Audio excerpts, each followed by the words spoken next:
Hello, जय श्री कृष्णा, जय सिया राम, जय श्री राधे राधे, जय श्री महाकाल। इस वीडियो में आपको श्रवण कराएंगे यदुकुल के संहार की कथा श्रीमद् भागवत महापुराण के आधार पर। राजा परीक्षित ने पूछा, भगवान जब महाभागवत उद्धव जी बद्रीवन को चले गए तब भूत भावन भगवान श्री कृष्ण ने द्वारका में क्या लीला रची। प्रभु यदुवंश शिरोमणि भगवान श्री कृष्ण ने अपने कुल के ब्रह्म शाप ग्रस्त होने पर सबके नेत्रादि इंद्रियों के परम प्रिय अपने दिव्य श्री विग्रह की लीला का संवरण कैसे किया। भगवान जब स्त्रियों के नेत्र उनके श्री विग्रह में लग जाते थे तब भी उन्हें वहाँ से हटाने में असमर्थ हो जाती थी। जब संत पुरुष उनकी रूप माधुरी का वर्णन सुनते हैं तब वह श्री विग्रह कानों के रास्ते प्रवेश करके उनके चित्त में गड़सा जाता है। वहाँ से हटना नहीं जानता। उसकी शोभा कवियों की काव्य रचना में अनुराग का रंग भर देती है और उनका सम्मान बढ़ा देती है। उसके संबंध में तो कहना ही क्या है। महाभारत युद्ध के समय जब वे हमारे दादा अर्जुन के रथ पर बैठे हुए थे, उस समय जिन योद्धाओं ने उसे देखते देखते शरीर त्याग दिया, उन्हें शारूप मुक्ति मिल गई। उन्होंने अपना ऐसा अद्भुत श्री विग्रह किस प्रकार अंतर्ध्यान किया। श्री वसुदेव जी कहते हैं, परीक्षित जब भगवान श्री कृष्ण ने देखा कि आकाश पृथ्वी और अंतरिक्ष में बड़े बड़े उत्पात अपशकुन हो रहे हैं, तब उन्होंने सुधर्मा सभा में उपस्थित सभी यदुवंशियों से यह बात कही। श्रेष्ठ यदुवंशियों, यह देखो द्वारका में बड़े बड़े भयंकर उत्पात होने लगे हैं। ये साक्षात यमराज की ध्वजा के समान हमारे महान अनिष्ट के सूचक है। अब हमें यहाँ घड़ी दो घड़ी भी नहीं ठहरना चाहिए। स्त्रियों, बच्चों और बूढ़े यहाँ से शंखोद द्वार क्षेत्र में चले जाएं और हम लोग प्रवास क्षेत्र में चले। आप सब जानते ही हैं कि वहाँ सरस्वती पश्चिम की ओर बहकर समुद्र में जा मिली है। वहाँ हम स्नान करके पवित्र होंगे, उपवास करेंगे और एकाग्र चित्त से स्नान एवं चंदन आदि सामग्रियों से देवताओं की पूजा करेंगे। वहाँ स्वास्थ्य वाचन के बाद हम लोग गौ, भूमि, सोना, वस्त्र, हाथी, घोड़े, रथ और बर आदि के द्वारा महात्मा विप्रों का सत्कार करेंगे। यह विधि सब प्रकार के अमंगलों का नाश करने वाली और परम मंगल की जननी है। श्रेष्ठ यदुवंशियों, देवता, ब्राह्मण और गौओं की पूजा ही प्राणियों के जन्म का परम लाभ है। परीक्षित, सभी वृद्ध यदुवंशियों ने भगवान श्री कृष्ण की यह बात सुनकर तथास्तु कहकर उसका अनुमोदन किया और तुरंत नौका में समुद्र पार करके रथों द्वारा प्रवास क्षेत्र की यात्रा की। वहां पहुंचकर यादवों ने यदुवंश शिरोमणि भगवान श्री कृष्ण के आदेशानुसार बड़ी श्रद्धा और भक्ति से शांति पाठ तथा और भी सब प्रकार के मंगल कृत्य किए। वह सब तो उन्होंने किया, परंतु देव ने उनकी बुद्धि हर ली और वे उस मैरे यक नामक मदरा का पान करने लगे जिसके नशे से बुद्धि भ्रष्ट हो जाती है। वह पीने में तो अवश्य मीठी लगती है, परंतु परिणाम में सर्वनाश करने वाली है। उस तीव्र मदरा के पान से सबके सब उन्मत्त हो गए और वे घमंडी वीर एक दूसरे से लड़ने झगड़ने लगे। सच पूछो तो श्री कृष्ण की माया से वे मूढ़ हो रहे थे। उस समय वे क्रोध में भरकर एक दूसरे पर आक्रमण करने लगे और धनुष्माण, तलवार, भाले, गदा, तोमर और रिष्टि आदि सब अस्त्र शस्त्रों से वहाँ समुद्र तट पर ही एक दूसरे से भिड़ गए। मतवाले यदुवंशी रथों, हाथियों, घोड़ों, गधों, ऊँटों, खच्चरों, बैलों, भैंसों और मनुष्यों पर भी सवार होकर एक दूसरे को बाणों से घायल करने लगे। मानो जंगली हाथी एक दूसरे पर दांतों से चोट कर रहे हों। सबकी सवारियों पर ध्वजाएं फहरा रही थी। पैदल सैनिक भी आपस में उलझ रहे थे। प्रद्युम्न शाम से, अक्रूर भोज से, अनुरुद्ध सात्विकी से, सुभद्रा संग्रामजित से, भगवान श्री कृष्ण के भाई गद उसी नाम के उनके पुत्र से और सुमित्र सुरथ से युद्ध करने लगे। ये सब बड़े भयंकर योद्धा थे और क्रोध में भरकर एक दूसरे का नाश करने पर तुल गए। इनके अतिरिक्त निषाद, उल्मुख, सहस्त्रजित, सत्यजित और भानु आदि यादव भी एक दूसरे से गुथ गए। भगवान श्री कृष्ण की माया ने तो उन्हें अत्यंत मोहित ही कर रखा था। इधर मदिरा के नशे ने भी उन्हें अंधा बना दिया था। दाशार, वृष्णि, अन्नक, भोज, शाश्वत, मधु, अर्वुद, माथुर, सूरसेन, विसर्जन, कुकुर और कुंती आदि वंशों के लोग सौहार्द और प्रेम को भुलाकर आपस में मारकाट करने लगे। मूलतः बस पिता पित्र का, भाई भाई का, भांजा मामा का, नाती नाना का, मित्र मित्र का, सुहृद सुहृद का, चाचा भतीजे का तथा एक गोत्र वाले आपस में एक दूसरे का खून करने लगे।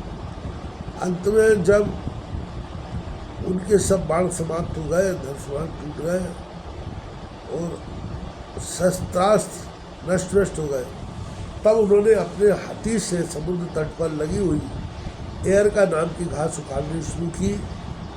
वह वही घास थी जो ऋषियों के शाप के कारण उत्पन्न हुए लोहेमय भूषण के चूरे से पैदा हुई थी। हे राजन, उनके हाथों में आते ही वह घास वज्र के समान कठोर बुद्धगर के रूप में परिणत हो गई। अब वे रोष में भरकर उसी घास के द्वारा अपने विपक्षियों पर प्रहार करने लगे। भगवान श्री कृष्ण ने उन्हें मना किया तो उन्होंने उनकी ओर बलराम जी को भी अपने शत्रु समझ लिया। उन आतताइयों की बुद्धि ऐसी मूढ़ हो रही थी कि वे उन्हें मारने के लिए उनकी ओर दौड़ पड़े। कुरुनंदन अब भगवान श्री कृष्ण और बलराम जी भी क्रोध में भरकर युद्ध भूमि में इधर उधर विचरने लगे और मुट्ठी की मुट्ठी एयर का घास उखाड़ उखाड़ कर उन्हें मारने लगे। एयर का घास की मुट्ठी मुदगर के समान चोट करती थी, जैसे बांसों की रगड़ से उत्पन्न होकर दावानल बांसों को ही भस्म कर देता है, वैसे ही ब्रह्म शाप से ग्रस्त भगवान श्री कृष्ण की माया से मोहित यदुवंशियों के स्पर्धा मूलक क्रोध ने उनका ध्वंस कर दिया। जब भगवान श्री कृष्ण ने देखा कि समस्त यदुवंशियों का संहार हो चुका है, तब उन्होंने यह सोचकर संतोष की सांस ली कि पृथ्वी का बचा कुचा भार भी उतर गया। परीक्षित, बलराम जी ने समुद्र तट पर बैठकर एकाग्र चित्त से परमात्म चिंतन करते हुए अपनी आत्मा को आत्मस्वरूप में स्थिर कर लिया, मनुष्य शरीर छोड़ दिया। जब भगवान श्री कृष्ण ने देखा कि मेरे बड़े भाई बलराम जी परम पद में लीन हो गए, तब वे एक पीपल के पेड़ के तले जाकर चुपचाप धरती पर ही बैठ गए। भगवान श्री कृष्ण ने उस समय अपनी अंग कांति से दैदीप्यमान चतुर्भुज रूप धारण कर रखा था और धूम से रहित अग्नि के समान दिशाओं को अंधकार रहित प्रकाशमान बना रहे थे। वर्षाकालीन मेघ के समान सांवले शरीर से तपे हुए सोने के समान ज्योति निकल रही थी। वक्ष स्थल पर श्री वत्स का चिन्ह शोभायमान था। वे रेशमी पीताम्बर की धोती और वैसाई दुपट्टा धारण किए हुए थे। बड़ा ही मंगलमय रूप था। मुख कमल पर सुंदर मुस्कान और कपोलों पर नीले नीले हल्के बड़ी की सुहावनी लगती थी। कमल के समान सुंदर एवं सुकुमार नेत्र थे। कानों में मकराकृत कुंडल झिलमिला रहे थे। कमर में करदनी, कंधे पर यज्ञोपवीत, माथे पर मुकुट, कलाइयों में कंगन, बाहों में बाजूबंद, वक्ष स्थल पर हार, चरणों में नूपुर, अंगुलियों में अंगूठियाँ और गले में कौस्तुभ बड़ी शोभायमान हो रही थी। घुटनों तक बनमाला लटकी हुई थी। शंख, चक्र, गदा आदि आयुध मूर्तिमान होकर प्रभु की सेवा कर रहे थे। उस समय भगवान अपनी दाहिनी जांघ पर बाया चरण रखकर बैठे हुए थे। लाल लाल तलवार रक्त कमल के समान चमक रहा था। परीक्षित, जरा नाम का एक बहेलिया था। उसने मूसल से बचे हुए टुकड़े से अपने बाण को गांठी बना ली थी। उसे दूर से भगवान का लाल लाल तलवार हरिण के मुख के समान जान पड़ा। उसने उसे हरिण समझकर अपनी उसी बाण से बीन दिया। जब वह पास आया तब उसने देखा कि अरे ये तो चतुर्भुज पुरुष है।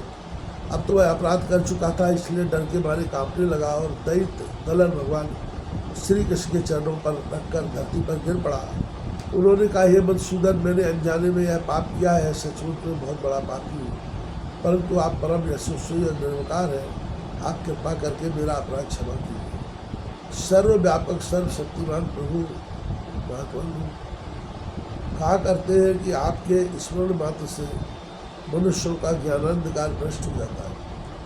बड़े खेद की बात है कि मैंने स्वयं आपका ही अनिष्ट कर दिया। वैकुंठनाथ में निरपराध हरणों को मारने वाला महापापी हूँ। आप मुझे अभी अभी मार डालिए, क्योंकि मर जाने पर मैं फिर कभी ऐसे पाप उसका अपराध न करूँगा। भगवान संपूर्ण विद्याओं के पारदर्शी ब्रह्मा जी और उनके पुत्र रुद्रादि भी आपकी योग माया का विलास समझ नहीं पाते हैं, क्योंकि उनकी दृष्टि भी आपकी माया से आवृत है। ऐसी अवस्था में हमारे जैसे पाप योनि लोग उसके विषय में क्या ही कह सकते हैं। भगवान श्री कृष्ण ने कहा कि हे जरे, तू डर मत, उठ यह तो तूने मेरे मन का काम किया है। जा मेरी आज्ञा से तू स्वर्ग में निवास कर, जिसकी प्राप्ति बड़े बड़े पुण्यवानों को होती है। सुखदेव जी कहते हैं, परीक्षित भगवान श्री कृष्ण को अपनी इच्छा से शरीर धारण करते हैं। जब उन्होंने जरा व्याधि को यह आदेश दिया, तब उसने उनको 3 बार परिक्रमा की, नमस्कार किया और विमान पर सवार होकर स्वर्ग को चला गया।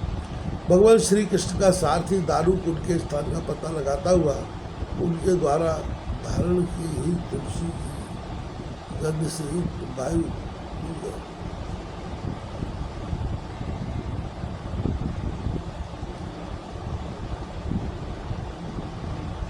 दारुक ने वहां जाकर देखा कि भगवान श्री कृष्ण पीपल के वृक्ष के नीचे आसन लगाए बैठे हैं। असह्य तेज वाले आयुध मूर्तिमान होकर उनकी सेवा में संलग्न है। उन्हें देखकर दारुक के हृदय में प्रेम की बाढ़ आ गई। नेत्रों से आंसू की धारा बहने लगी। वह रथ से कूदकर भगवान के चरणों पर गिर पड़ा। उसने भगवान से प्रार्थना की, प्रभु, रात्रि के समय चंद्रमा के अस्त हो जाने पर राह चलने वाले की जैसी दशा हो जाती है, आपके चरण कमलों का दर्शन न पाकर मेरी भी वैसी ही दशा हो गई है। मेरी दृष्टि नष्ट हो गई है, चारों ओर अंधेरा छा गया है। अब ना तो मुझे दिशाओं का ज्ञान है और न मेरे हृदय में शांति ही है।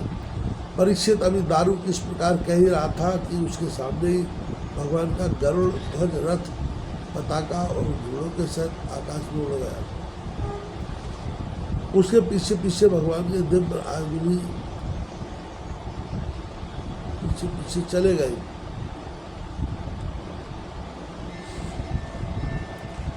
यह सब देखकर दारुक के आश्चर्य की सीमा न रही। तब भगवान ने उससे कहा, दारुक, अब तुम द्वारका चले जाओ और वहाँ यदुवंशियों के पारस्परिक श्रृंगार, भैया बलराम जी की परम गति और मेरे स्वधाम गमन की बात करो। उनसे कहना कि अब तुम लोगों की अपने परिवार वालों के साथ द्वारका में नहीं रहना चाहिए। मेरे न रहने पर समुद्र उस नगरी को डुबो देगा। सब लोग अपनी अपनी धन संपत्ति, कुटुंबों, मेरे माता पिता को लेकर अर्जुन के संरक्षण में इंद्रप्रस्थ चले जाएं। दारुक, तुम मेरे द्वारा उपदिष्ट भागवत धर्म का आश्रय लो और ज्ञाननिष्ठ होकर सबकी उपेक्षा कर दो, तथा इस दृश्य को मेरी माया की रचना समझकर साथ दूंगा। भगवान का यह आदेश पाकर दारुक ने उनकी परिक्रमा की और अपने सिर पर रखकर बारंबार प्रणाम किया। तदनंतर वह उदास मन से द्वारका के लिए चल पड़ा।